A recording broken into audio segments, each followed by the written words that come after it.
Hi all. This is a little basics of marketing and sales lecture. My name is Minna-Maarit. I come from the University of Vaasa from the Department of Marketing, and I will be holding this lecture today. Today we will speak about personal selling and sales force management. The structure of this lecture is as follows. We first talk a little bit about the nature and role of personal selling. We talk about personal selling process, and finally we talk about sales force management. So, let's look at the nature and role of selling. Sales is the single most important link between company and its customers. For many customers, the salespeople represent the company, and the other way around, the salespeople represent the customer to the company.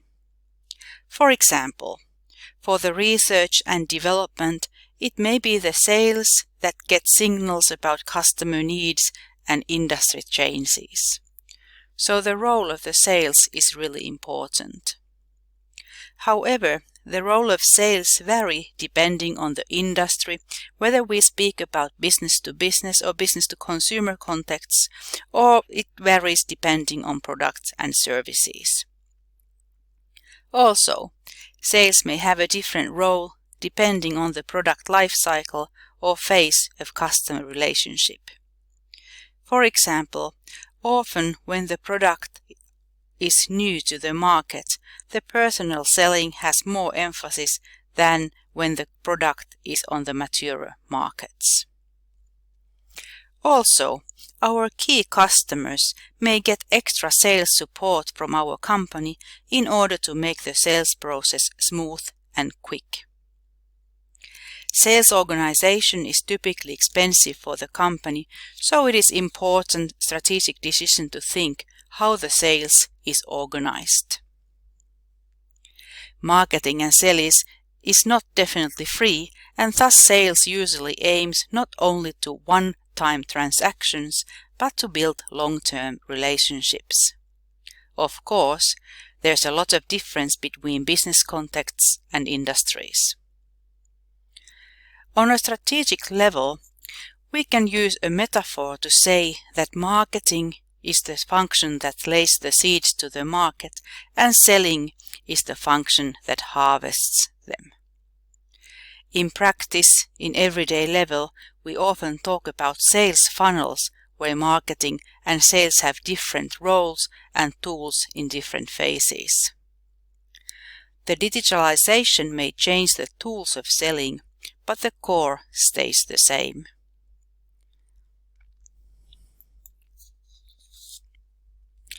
There are lots of typical positions in sales. I'm sure you have seen a lot of sales representatives that maybe have called you. There are different kinds of salespersons. You see titles as account managers or key account managers. There are sales managers and sales directors. But in a way, it's good to note that we all do some kind of sales and personal sellings. We might be salesperson in a company, but also we all the time we sell our ideas and our argumentation. We try to persuade other people. So really, we all do sales at some point.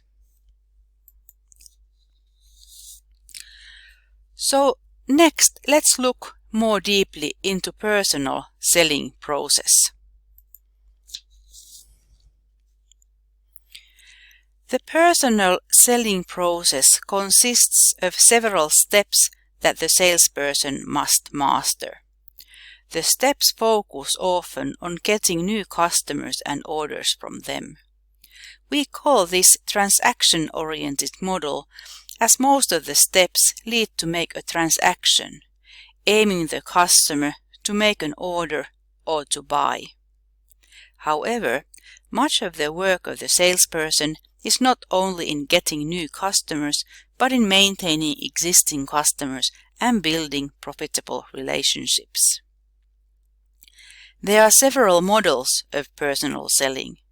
The main difference that relates to the type of business is whether you wait somewhere for the customers to come and then you start by welcoming the customer, or whether you start by prospecting suitable customers. This is often a case that differs between business-to-consumer selling and business-to-business selling. The model in the left focuses on customer-to-customer selling.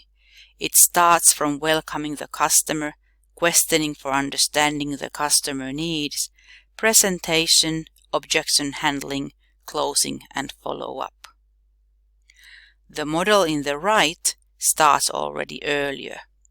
It starts from prospecting and qualifying the leads, pre-approach and approach. It includes presentation and demonstration, handling objections, closing and follow-up. As you can see, the early phases differ a little bit and the latter phases are pretty similar. Let's look at each of these phases in turn. First, prospecting and qualifying as well as pre-approach. One of the main questions is whether you should target anybody or should you choose your customers. Here we can come back to the segmentation and identifying potential customers. Often the company may have potential leads that the salesperson can contact, but much of the work of the salesperson is also to find prospects. Sometimes the salesperson just calls potential customers. This is called cold calling. You find the sources of phone numbers somewhere and just call. Your existing company may also provide referrals for you. Often trade fairs are a place to collect prospect information and follow those later on. By definition, prospecting is that part of the selling process in which the salesperson identifies qualified potential customers. Prospects are often called leads. Nowadays, the digitalization has changed a lot of prospecting. A phone call or a letter that is sent from the customer is called outbound marketing. We reach out from the company. But there is a strong tendency towards inbound marketing. The company aims to provide valuable information, for example through web pages, blogs, emails, videos, and so on. This is content marketing. The aim is that the customer will contact the company while browsing through web and looking for information. The customer may, for example, leave their contact number to a website. This produces a lead, and after that the salesperson can contact the customer who already is interested about products and services that the company sells. However, inbound marketing is not only about content marketing. When customer reaches towards the company, whether calling through web or walking inside to the company, it can be classified as inbound sales. Many companies use both outbound and inbound strategies. Qualifying prospects means that you identify the good leads and screen out the bad ones. How should you qualify leads? You can, for example, review the financial ability, volume of business, location, special needs, or maybe possibilities for growth. Nowadays, there are also several companies that sell software that may help you to identify leads. The pre-approach is the step in selling process in which the salesperson learns as much as possible about the prospective customers before making the contact.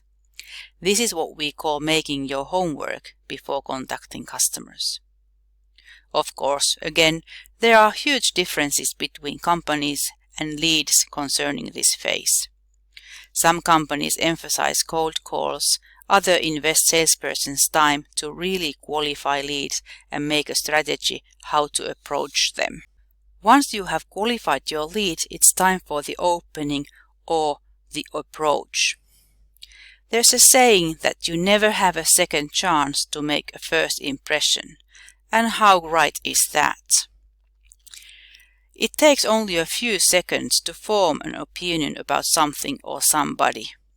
It takes a lot longer to change that first impression, even if it turns to be false. This is called confirmation bias. It is the tendency to search for, interpret, favor, and recall information in a way that confers or strengthens the prior personal beliefs. That's why it is important to think what kind of manners you have, how do you look, what kind of clothes you wear, how have you been dressed. The aim at this phase is to build trust between you and the customer. In the Finnish context, it's very important to have an eye contact and smile. You should have "I am here for you" attitude when you are welcoming the customers. The next phase is questioning or understanding the customer needs. The questioning is all about understanding the customer's situation. There are several selling techniques models explaining different ways to use open-ended, closed, or maybe leading questions to understand what the customers really want. An American marketing professor, Neil Rackham, studied successful sales managers in order to find out what they do in order to understand customer needs. In his research and top-selling sales book called Spin Selling, he opens up the questioning system to understand customer problems so that they can provide solutions for those problems. The questions proceed in 4 phases. The first questions are something that are called situation questions. The situation questions ask for background information or facts from the customer. For example, how would you describe your current situation? What kind of products or services are you using right now? The problem questions are questions which ask about prospects' problems, difficulties, and dissatisfactions. For example, what kind of problems are there in your current situation? And how often does that happen? Implication questions are questions which ask about problem consequences, effects, or impacts. For example, how has that problem impacted you? How does that make you feel? Need payoff questions are questions which ask about the value, importance, or usefulness of different solutions for the challenges. For example, if this problem would be solved, what would be the benefit for you or for your company?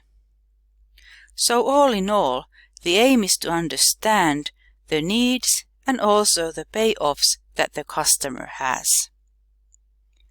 As I said before, there are several questioning techniques. This is not for every situation, this spin selling. Sometimes the customers do not know what they want, or they don't want to open up for the salesperson. However, a good salesperson can sense this and change techniques to suit different kinds of customers and different kinds of situations. The next phase is to present the solution for customer problem. If you only understand the customer needs, the presentation should be tied into these needs and how the new solutions may help in need satisfaction. If the customer has not revealed anything, you might present the top-selling products or present products in different categories and reflect on customers' behavior. A good hint is to use arguments that are or seems to be meaningful for the customer. Also, one attribute or feature may mean different things to different people. A model called is, gives, means connects a concrete product attribute or feature to the meaningful benefit for the customer. Let's take an example of a car that has a 200 horsepower engine. What that is, that means that the 200 horsepower is a technical feature. What it gives, the technical ability results a benefit. What is the benefit of that size of the motor? Maybe it accelerates better. Maybe it results in the strong tiger-like mourning. Or because it is a big engine, it doesn't have to be serviced so often. And finally, what does that benefit enable the customer to do? What does that benefit mean to the customer? Some customers may consider that 200 horsepower engine gives power and acceleration, and that acceleration means more safety while bypassing others. And again, this gives security and safety to the whole family. Some customers consider that the loud mornings give you a feeling of power on the road. Some customers think that service-free engines give easiness and convenience. Actually, as you can see from the picture, these links result in different values as well, to safety, to status, and to convenience. So, the same attribute may mean different things to different customers. A successful salesperson understands this and is able to find out which are the benefits that the customers value the most.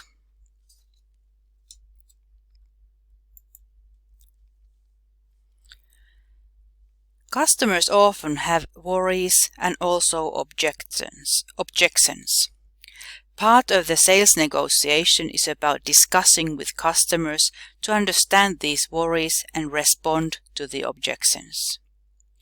There are different ways to handle the objections, and different selling styles do this differently. Is the salesperson for aggressive transaction-oriented selling or for building long-term profitable relationships?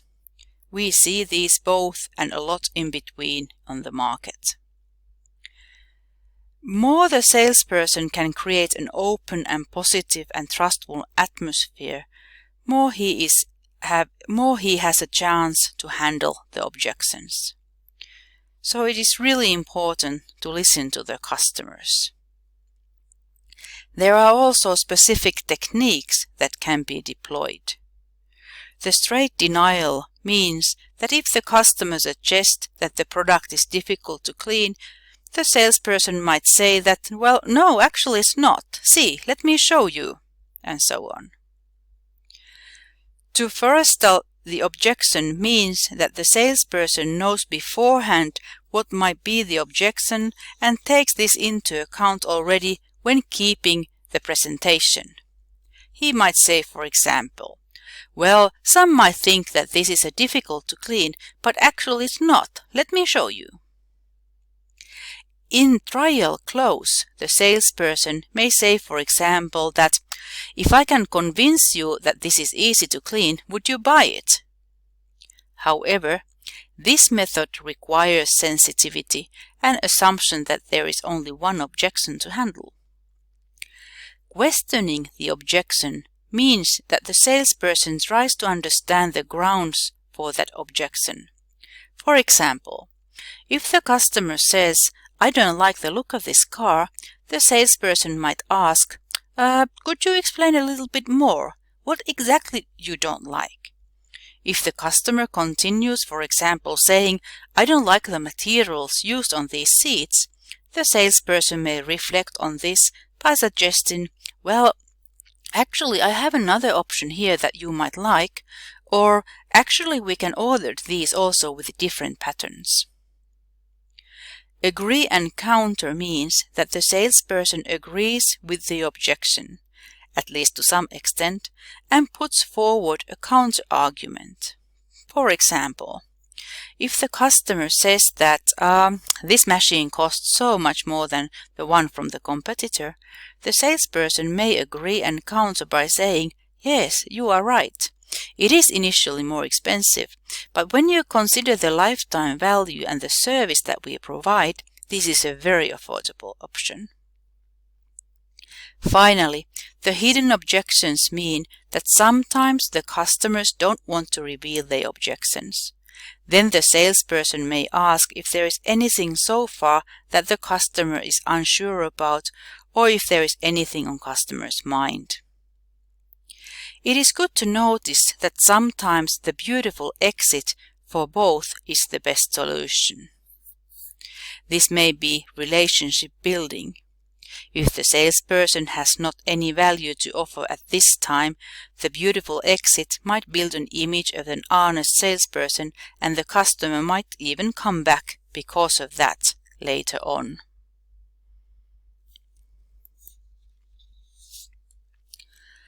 Closing is said to be one of the critical steps in the sales process, and that is a step that makes some salespersons succeed and some not. If the customers say they will take this, it cannot get much easier. Sometimes it may require some negotiations, but still the customer is an active part and makes the decision. But often it is the salesperson who needs to take the initiative. There are again some techniques that can be used. The first one is simply to ask for the order. "Shall I reserve this for you? Would you like to buy it?" Another technique is to summarize and ask for the order. The salesperson can remind about the main points in the sale arguments and imply that the buying is a natural extension of the proceedings. For example, "Well, we have now agreed that this model meets your requirements of low noise, high productivity and driver comfort at the cost you can afford. May I go ahead and place an order for this model?" The concession clause means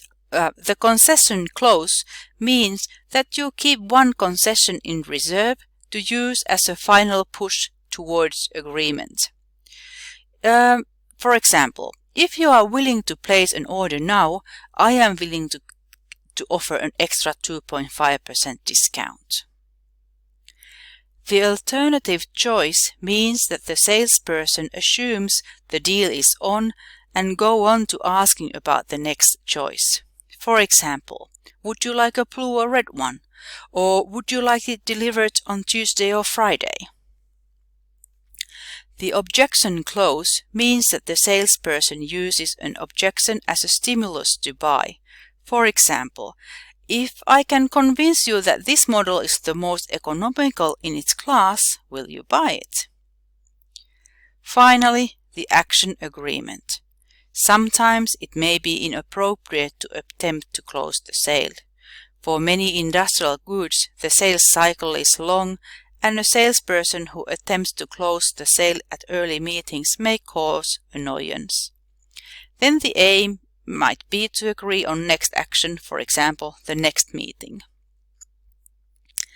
There are several methods and techniques in personal selling process to close the deal.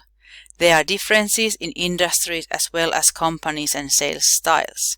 Here you had some examples of those techniques.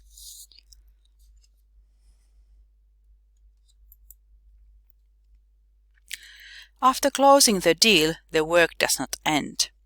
The salesperson needs to take care of the paperwork, well, nowadays the computer work. It should be noticed that even in this phase, the salesperson is still selling. Customers may feel a little insecure about their choice. They feel cognitive dissonance. Have you ever noticed how sometimes the salesperson reassures your choice when you are paying or waiting for the product? Later on, depending on the company processes, the salesperson may have a responsibility to make sure that the delivery processes work. As in many cases, the selling is not only about one-time transaction, the salesperson needs to take action to take care of their business relationships, both online and offline.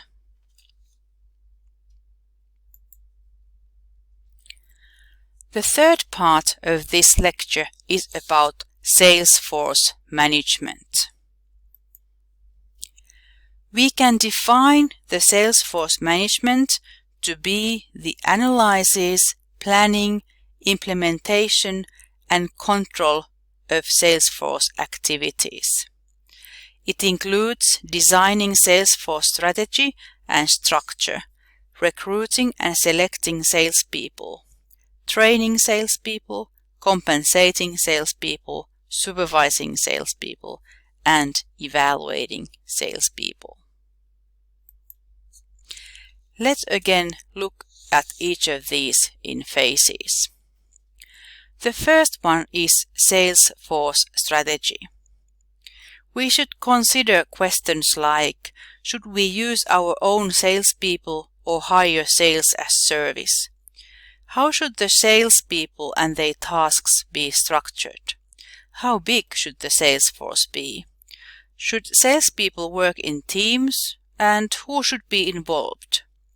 Should they sell in the field or from distance, for example, use web conferencing, telephones, or emails?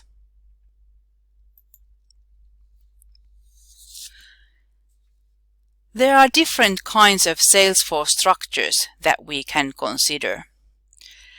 First of them is a territorial or geographical sales force structure. This means that each salesperson is assigned to an exclusive geographic territory in which salesperson sells the company's full line. The territorial structure is the simplest and most common method. The salesperson are responsible for performing all the activities necessary to sell all the products. It has, compared to other ones, the lowest costs, and the travel time and expenses are minimized. In this structure, the sales administration and overhead costs are also kept pretty low. However, it does not provide benefits associated with specialization of labor. An example of the company who uses this kind of structure is, for example, Air France.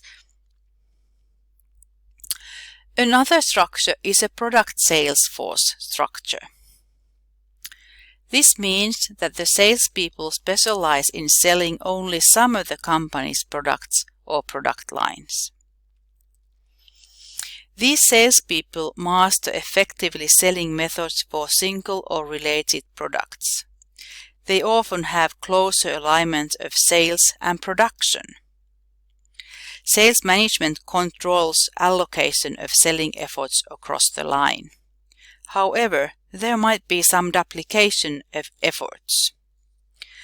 An example of the company who uses this kind of structure is a Finnish company, Orion. A customer sales force structure means that salespeople specialize in selling only to certain customers or industries. This is a natural extension of marketing concept and strategy of market segmentation. It implies better understanding of customer needs. It has increased familiarity with certain businesses and increased control over allocation of selling efforts. However, there's a possible higher selling and administrative costs. A key account management structure is an example case of customer sales force structure. And of course, there might be some other complex sales force structures that uses different parts of these other structures. Another question we need to decide is a sales force size. Salespeople constitute one of the company's most productive but also most expensive assets, so it has to be thought carefully. Also, We might consider whether we have outside sales force, those salespeople that travel to customers, but also how about our inside sales force, those people who conduct business from their offices via telephones or web conferences. They also might have visits from prospective buyers. Sales teams are the people that together take care of the certain customer groups. Especially in key account management structure, there are often sales teams in companies that take care of the larger accounts. Then there's also team selling that take care of the large complex accounts. For example, there might be a reason to team up with people from different functions, such as sales, marketing, engineering, finance, law, technical support, or even upper management.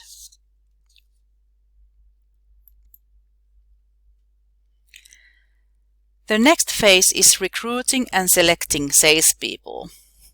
So what makes a good salesperson? Several studies find that good salespeople have a lot of enthusiasm, persistence, initiative, self-confidence, and job commitment. They have strong customer orientation, they are independent, self-motivated, and excellent listeners. They are team players rather than lonely wolves. They have intrinsic motivation, and they have a disciplined, hard-working style. They have the ability to close a sale. This is the one we already talked earlier, but also they have the ability to build relationships. Also, we need to think that the good salesperson has to fit our company and its customers. So how to recruit salespeople? What is good for the company? When recruiting, the company should analyze the sales job itself and the characteristics that it needed for that job. Is it a traveling job or more web conferencing job? Is there a lot of paperwork? Is it about building long-term relationship, or does it focus on transactions? Does the selling process take a long time, maybe months or years, or is the sales just one phone call away? Often companies use different kinds of tests to find out whether the person is suitable for the job. Remember, a good salesperson can be really productive for the company, but salespeople are an expensive asset and care should be taken in recruiting salespeople. Some years ago, there was a survey about skills needed in sales management positions. The researchers asked sales managers that when a company has an open sales position, many factors come into play in making the decision of whom to hire. Below is a list of factors one may consider when making that hiring decision. Please rate the importance of the skills and knowledge factors. They had about 215 sales managers answering this survey, and they found out that in the highest level importance in success factors they found out were listening skills and follow-up skills. Also, the ability to adapt sales style from situations to situations were in the highest level importance. Tenacity sticking with the task, so persistence, well organizing, so the self-management, verbal communication skills, and proficiency in interacting with people at all levels of customer organization. Then there was a research where around 1,000 Finnish consumer customers were asked about what they thought that a good salesperson is like. They found out that the characteristics of a good salesperson is that they are knowledgeable, expert on their area, they are friendly and willing to service, they are patient, they are calm, convincing, and thorough.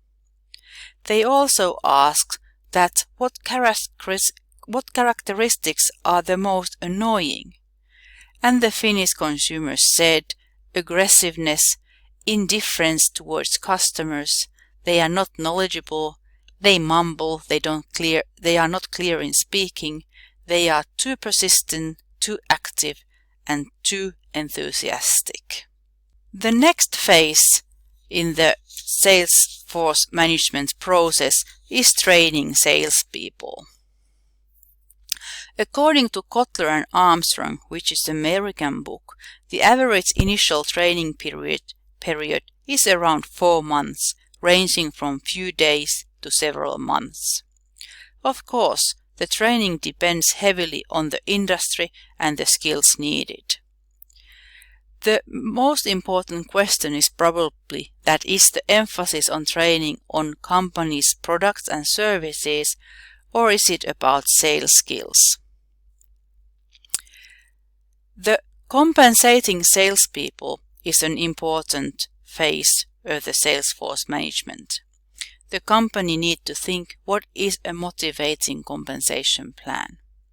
Most often there are different ways to combine salaries. You might have a fixed salary, a commission or bonus only based salary, or you have a fixed salary and a commission or bonus on top of that. Most companies use some kind of fixed salary, and on top of that they have different incentives. The next phase in the sales force management process is supervising salespeople. And of course, companies vary greatly in their supervision. The most common is, however, setting the sales objectives, the sales quota per person. This is a standard that states the amount a salesperson should sell and how sales should be divided among companies' products. Usually there is supervision in finding customers and qualifying lead, especially in the beginning of the sales career. Also, there might be need for time management and prioritizing work tasks phases. It's very common to have different kind of team meetings, sales contents, and positive incentives to keep up the motivation for sales. Finally, there's the evaluating salespeople phase. Remember, what you measure, that you get. That's why you need to be careful with your evaluating goals. The strategic goals and key performance indicators should guide both sales targets and sales evaluations. There are again several ways to evaluate people. You use sales reports, expense reports, customer satisfaction reports, and so on. One more thing before we finish this lecture. There's the question that how has digitalization affected the sales processes in the company? Indeed, it has. Nowadays, more and more companies use marketing automation and sales force automation. This means that some of the things that before were done by humans are now done automatically. There's a tendency from outbound to inbound marketing and sales, as we discussed earlier. There are lots of different kinds of software to help in lead generation. Customer relationship management systems are used in many ways to build relationship with the customers. The digitalization may affect the whole supply chain management of the company.